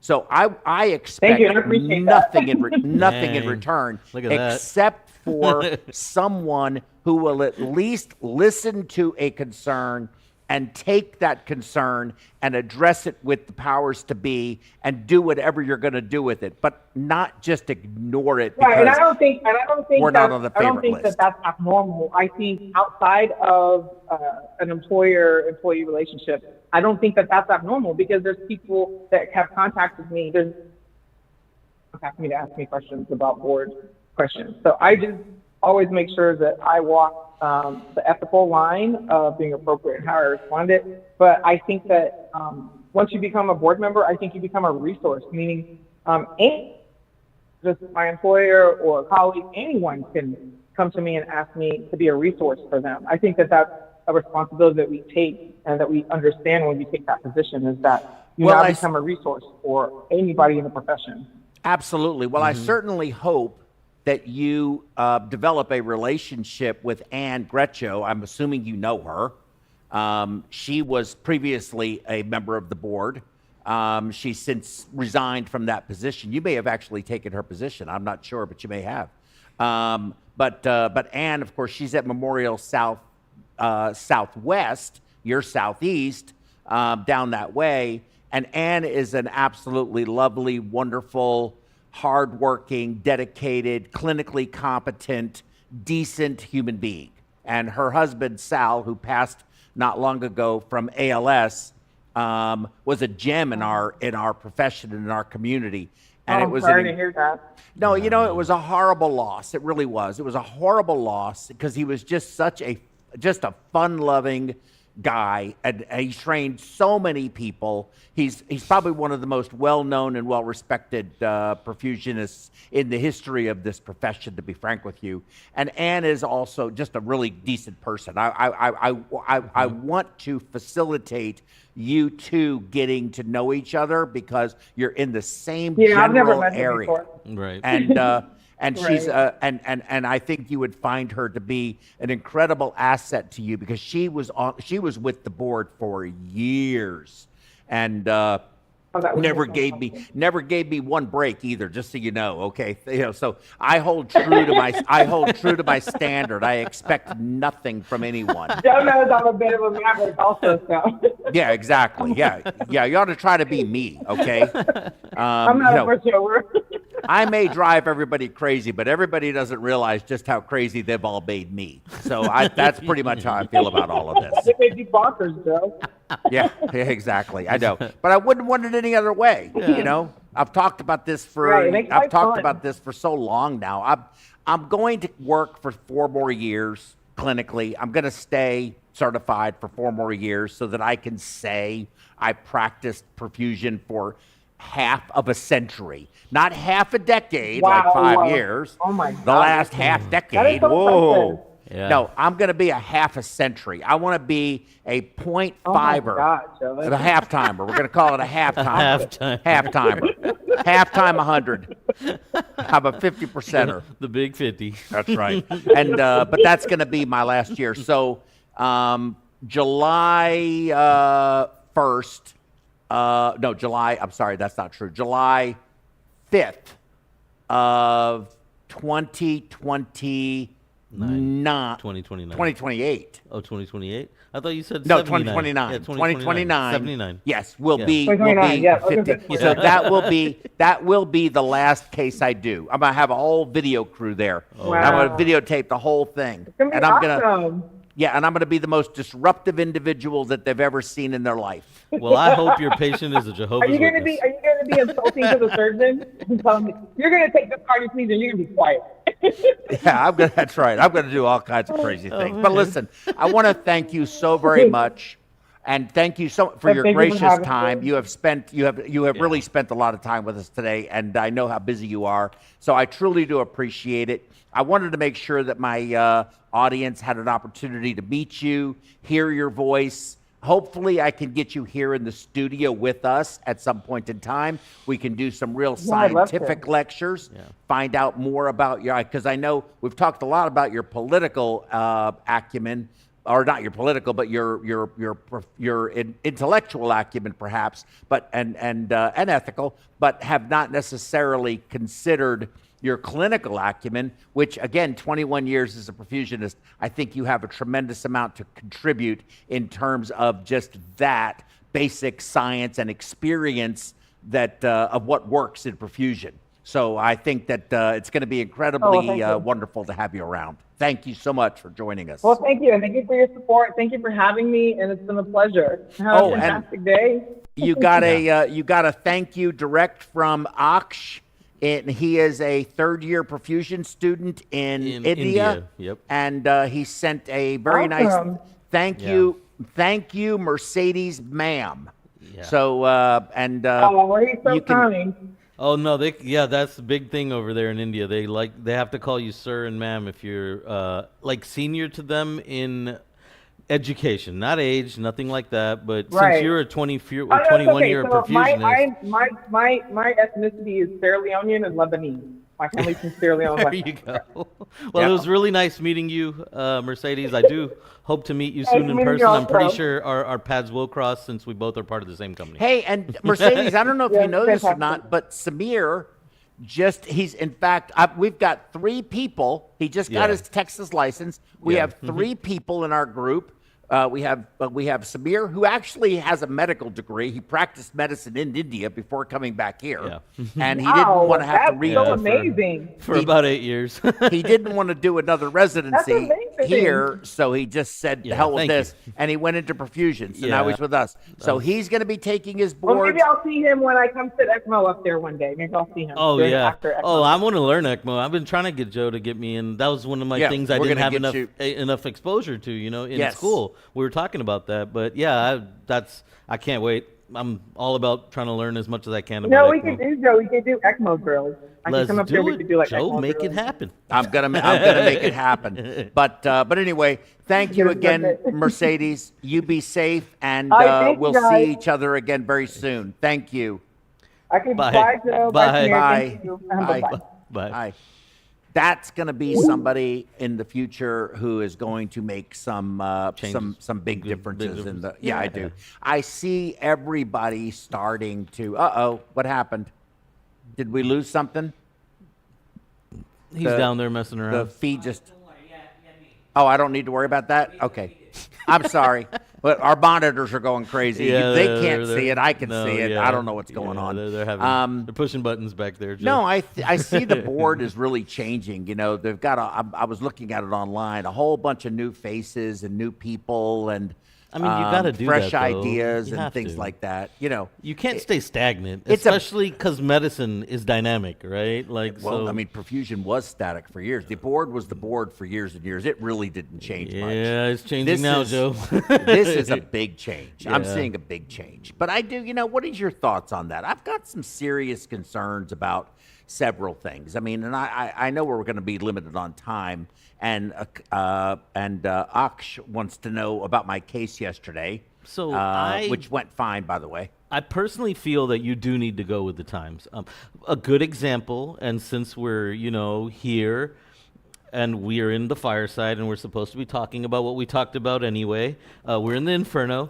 A good example of why you need to move with the times is that clamp time that Matt brought up yesterday. Yes. About the 4-hour clamp time, but here he is delivering hearts 10+ hours in, and we talked. We had a member of our chat that told us of 12-hour clamp time.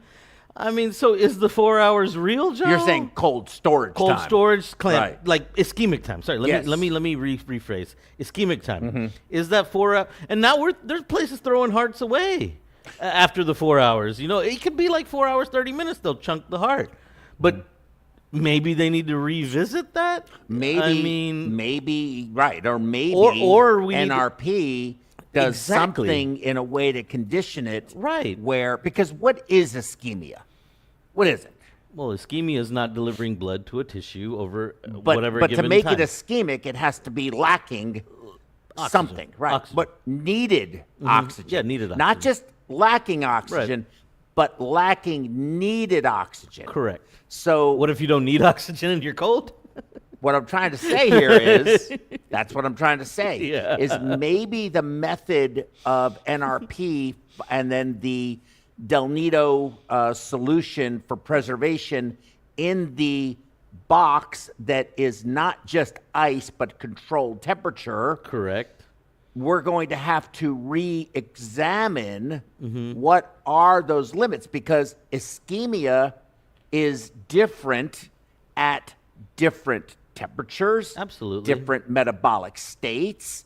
So And different cooling variations, like you Correct. said, you know, So like if a I bag of cool- ice is different. if than, I cool you to 18 degrees and I only give you 1.5 liters of flow for several hours and then warm you up and increase that flow, right. I could even stop the flow for 10 minutes at that temperature with no cerebral perfusion whatsoever. For almost And 30, I can 30 minutes turn you probably. back Yeah. on. I think that's too far long, but Man, they have I seen think it. that'd be, They say in the books up to 40 to 60 yeah, at that's 18. actually, But that's not true. That's And actually in our app, believe it or not. Is it? Yeah, okay. Temperature and time. Nice. It's in the app. Great. So for those of you who don't have the app, Akash, Yeah. SK, you better have bought the app. I'm going to go back and look at the records and find out. I'll know if you bought it or not. Yeah. I expect everyone to buy it today. Everyone. Especially if you're a student. It was really helpful if you're Exactly, a student. exactly. Like, So, but what the hell was I saying? I lost my train of thought. Shit. you were talking about the cold storage Yeah. and things like So if you're not ischemic, because your metabolic requirement is so incredibly low, that just there's enough left there to keep the metabolism aerobic, whatever little metabolism there is. that. Yeah. At Then ischemia doesn't start until it doesn't have enough. yeah. At 18, You it's have to quite low. have right. This is even lower than that to take it down to 4 degrees. Yeah, exactly. That's very Right? low. Yeah. Like So not only at the- 18, it's like 85%. so maybe or the something. conditioning of the NRP, the solution of Del Nido, their version of it, if it's modified, and then the appropriate controlled cold storage, not ice-based, but Right. compressor-based, or whatever method is used, taking it to where it needs to go. It's not extending the ischemic time. No. What it's doing is reducing the ischemic process so Right. that to get the injury takes much longer. You're right. Does that make sense? No, it makes You perfect see where I'm sense. going with this? I do. You're buying yourself a longer window before the actual ischemia kicks And in. we're obviously going to have to revisit this and make a decision It, about it which needs is to what. be revisited because technology has changed. Clearly. Okay, clearly technology has changed since they came But out this with that is gonna 4-hour marker. This will kill a company like Transmedics. Because Matt said two things yesterday that I was that I sort of got my attention. The one was the Transmedics box, because of the way the heart's put on it, cannot be evaluated for functionality Exactly. until After it gets it there. is implanted. Right, in the person. And now, Right. whereas the other way you could. Right, correct. And so, Because it's still in the donor. I do. Right. I see it. Yeah. I see it. Yeah. Ask you a question. And I'm going deep, okay, everybody? So if you're watching this, you know me, I'm not afraid. Are you a member of AMSECT? Not yet, but I do plan to join. It's the only thing my company will not support. Why? I won't support it. You won't support me joining it? I won't support AMSECT. Oh, okay. Yeah, I understand that. If you want to join AMSECT, you got to do it on your own dime. Company won't support it. That's okay. I find it to be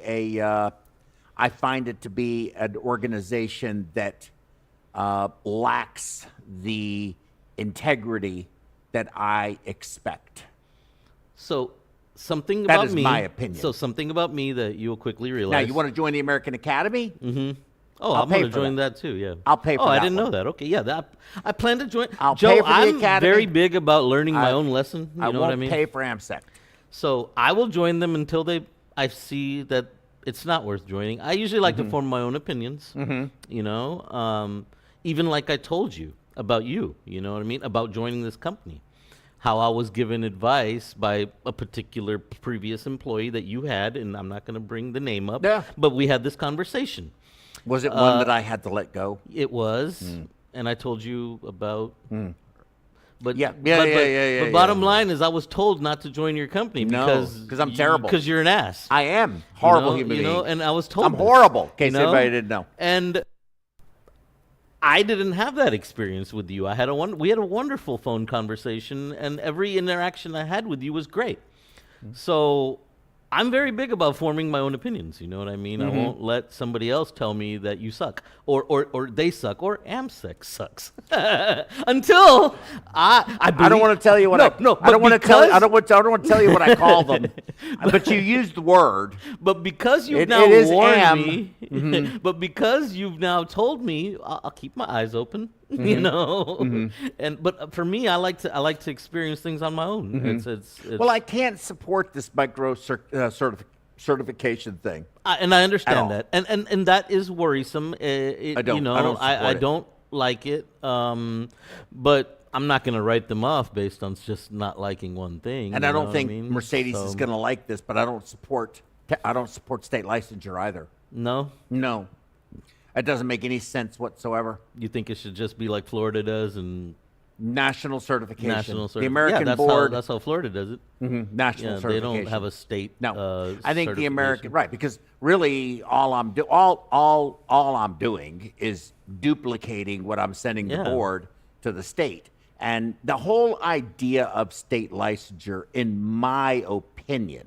and this is again my opinion, was to combat the ability of companies like they were called Psycor at the time. So Okay. you had Perfusion Services Incorporated, which later became Psycor, which later became Baxter Perfusion, which later became Edwards, then Fresenius, then HCSG, and now known as Specialty Care. Right. So that's the sort of the history, the evolution of Specialty care. care. Correct. And but AmSec, but the problem was when it was Psycor and Mike Dunaway was running the company.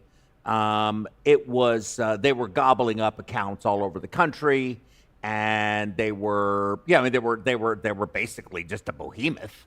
And Which they they still were are. just gathering, they were just buying everything and taking over everywhere. Right. So in order to combat that, they developed state licensure because it slowed specialty care's ability to just move someone from one place to another for right. staffing. And that Right. was part of that. Then in Louisiana, when they went through and passed the legislation to prevent perfusion service providing organizations from also selling tubing packs, being a Okay. distributor of Right.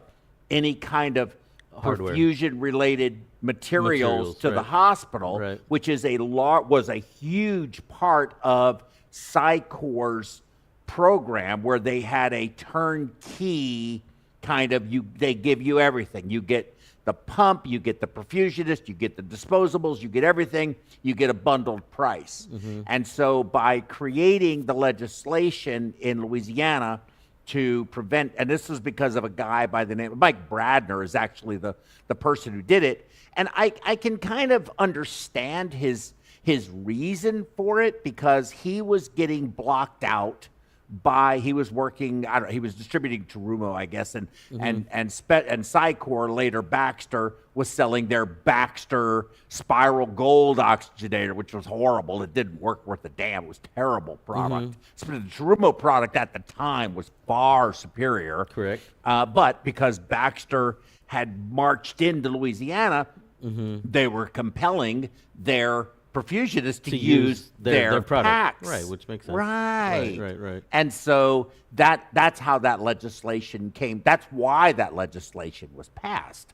And so I get it. I do understand it. But, the problem is when you're developing these legislative mandates, you're doing it to solve this problem, but you then have to think to yourself, how many more problems are you creating at the same time? Absolutely, yeah. And yeah.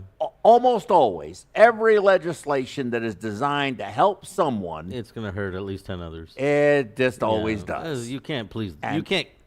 The masses, that's the problem with the masses, right? That is correct. Anything that you are going to apply to the masses, there's always going to be the group that benefits and the group that doesn't. Absolutely. Now, to Aksha's question, he wanted to know how my case went. Well, let me do this. No, first, correct me if I'm wrong. Isolated limb perfusion for cancerous conditions of the limb is considered as a type of normothermic regional perfusion. Correct. It could actually be considered, you really just call it isolated limb perfusion is the term that we use here, but it is regional. I mean, I think you can say that. But it's not normothermic, though. It's usually hyperthermic. Right. Correct. So that's why they just use the word isolated limb perfusion. Is more of a term that we're familiar with or accustomed to here. SK said, hey, Joe, I learned how to make a hormone yesterday. What am I going to learn today? Of course, that just makes me laugh.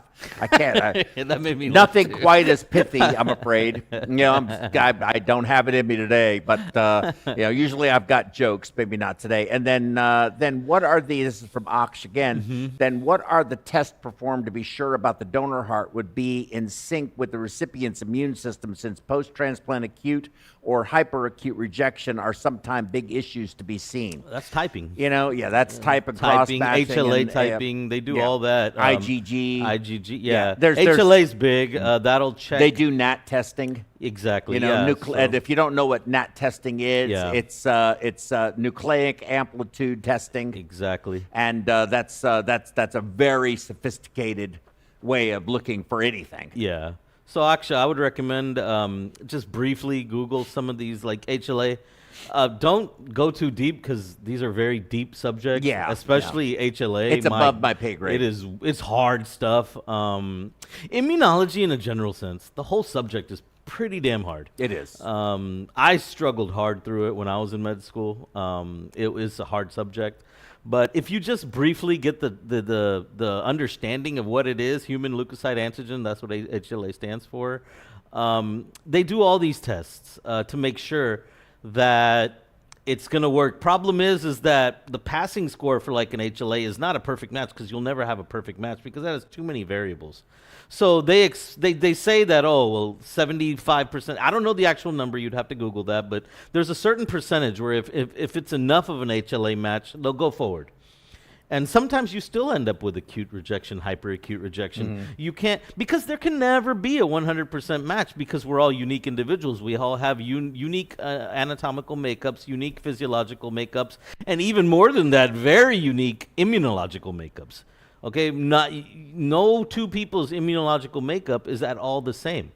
So you will always, in any transplantation, have a chance at acute or hyperacute rejection, just because you cannot get to 100%. We could be 99.9999% sure, but we do enough transplants that we'll still see that 0.001%, in a year, right? Like we still do 100, I think we said 40,000 transplants or something that when I was throwing those numbers out. Yeah, it's a lot. So you'll still see that 0.001% come up. 0.001 is 1,000. So there you go.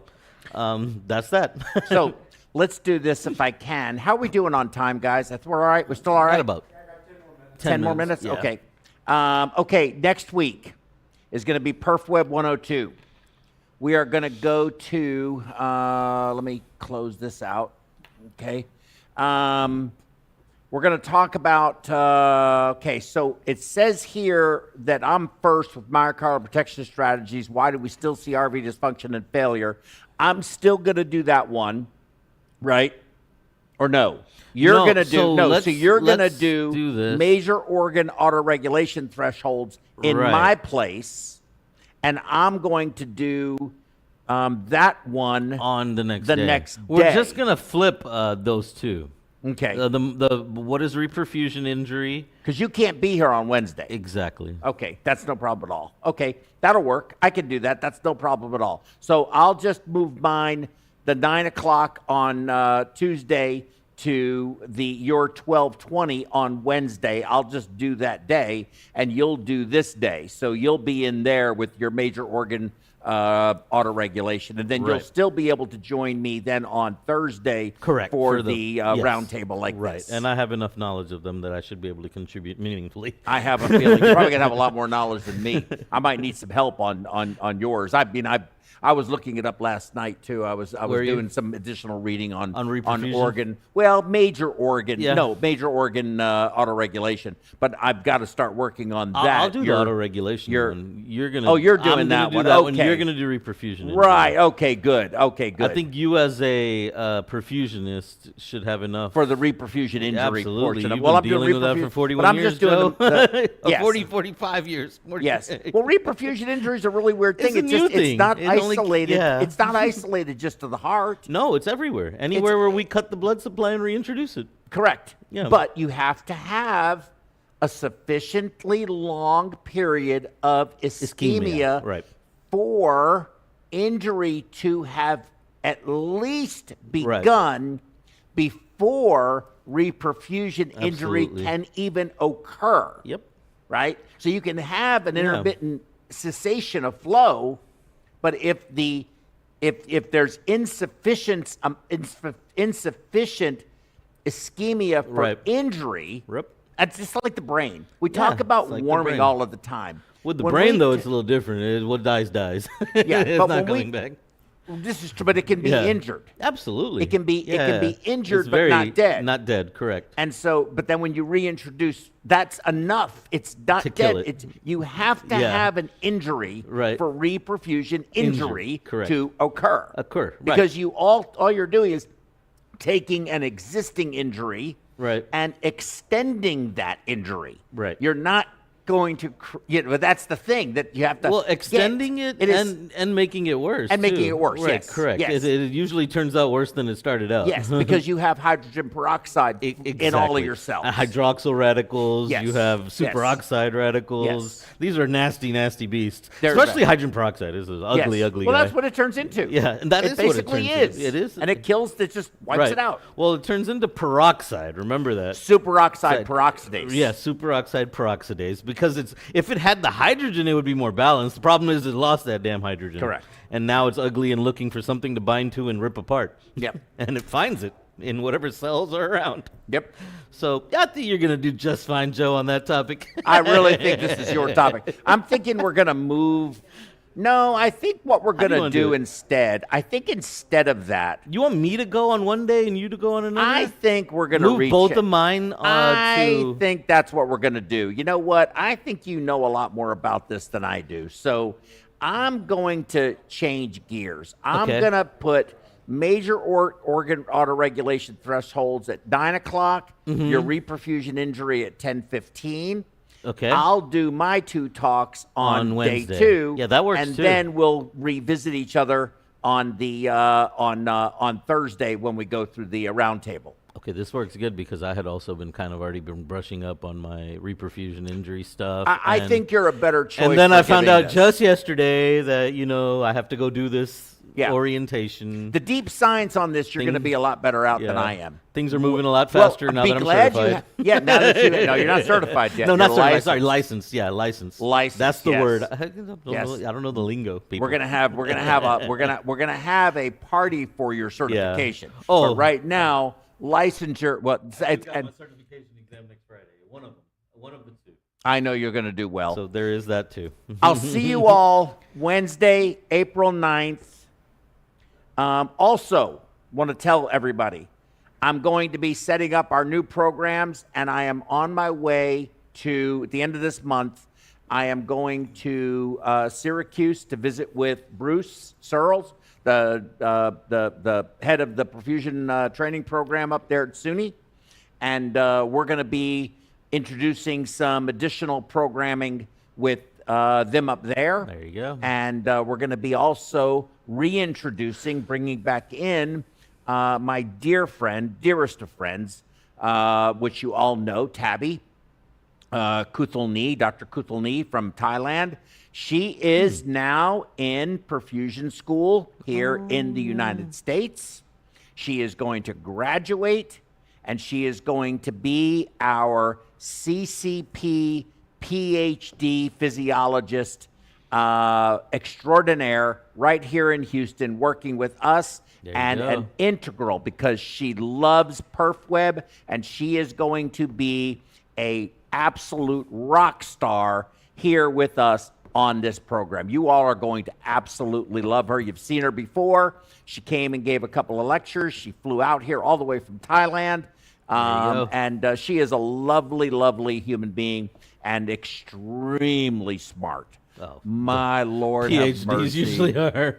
She is. Anytime you spend that long studying one subject, my Dude. God, what you actually understand of that guess subject. what it is? Guess what she's an expert in? What? Renal physiology. Lord, then she is definitely smart. And again, guess- that's one of the hard. Them and immunology people, like you're just And- like, wow. Well, I'm in awe of those nephrologists are the guys. smartest doctors in the hospital. I can't. But yet they can't get past their historical ways of doing things. Yeah. They know KT over V, and if you try to tell them anything different, They won't have it. they can't. Like, I can't operate in that. That's not what I know. Right. But they're so incredibly. They Listen, are. there's one The guy subject here in is town. hard, Joe. There's I a mean- there's a nephrologist here in town. His name is Chris Quo, Dr. Quo. He not only are nephrologists brilliant people, but this dude is probably the smartest nephrologist I've ever met in my life. Really? And decent human being, incredibly dedicated and caring doctor, just an incredible individual. I've got to get him on this program because he is, you know what he's very supportive of? What? Ultrafiltration during cardiopulmonary bypass. Of course, that's why you want him. You know what he thinks about all of this nonsense? Stupid. It causing renal failure? AKI due to ultrafiltration. There's Now, no what- way. There's not one nephrologist on this planet that would ever, with any sense of credibility, sit up here and say it does. But yet, once again, Mercedes, in case you're watching, AMSEC, they got an agenda, and they have no business in that space. Y'all, Boy. as the board, I'm just going to tell you right now, you all need to rein them in because they are muddying the waters of perfusion, in my view. I like I said, full disclosure, I don't like them. you did mention that to me. Probably so. See you April 9th. This was great. Let's go out with a bang. Yeah. Burn Turn it the up. fire on. Burn it up. Burn it. Let's get out of here. Peace out. Peace out.